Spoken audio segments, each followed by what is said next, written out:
Hello అందరికీ, welcome back to my channel. ఈరోజు మీ ముందుకి పోపన్నంతో అయితే వచ్చేసానండి. మరి ఇంట్లో కూరగాయలు ఏం లేనప్పుడు కానీ నోటికి రుచిగా తినాలనిపించినప్పుడు ఈ రెసిపీ చేసుకోండి, చాలా బాగుంటుంది. ముందుగా అన్నంలోకి టేస్ట్కి సరిపడా కారం ఇంకా ఉప్పు మంచిగా కలుపుకోవాలి. ఆ తర్వాత స్టవ్ పైన ప్యాన్ పెట్టుకొని దీనిలోకి ఆయిల్ వేసుకోవాలి. ఆయిల్ వేడైన తర్వాత ఇప్పుడు 1 స్పూన్ జీలకర్ర వేసుకోవాలి. ఆ తర్వాత చిన్నగా కట్ చేసి పెట్టుకున్న ఆనియన్ వేసుకోవాలి.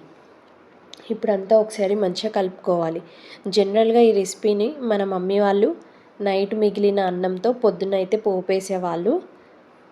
నాకైతే చాలా ఇష్టం. అలా నైట్ మిగిలిందే కాకుండా ఆఫ్టర్నూన్ కూడా రైస్ కుక్ చేసుకున్నాక నాకు తినాలనిపిస్తే ఇలానే పోపేసుకుంటాను. చాలా బాగుంటుంది. డెఫినెట్గా మీరు ఒకసారి ఇలా ట్రై చేయండి. ఇప్పుడు దీనిలోకి కరివేపాకు వేసుకోండి. ఆ తర్వాత 1 స్పూన్ పసుపు వేసుకొని ఒకసారి అంతా మంచిగా కలుపుకోవాలి. అలాగే 1 స్పూన్ అల్లం పేస్ట్ కూడా వేసుకొని కలుపుకోవాలి. ఏదైనా కర్రీ కుక్ చేయడానికి టైం లేనప్పుడు కానీ ఇలా కారంగా తినాలనిపించినప్పుడు పోపు వేసుకోండి, చాలా బాగుంటుంది.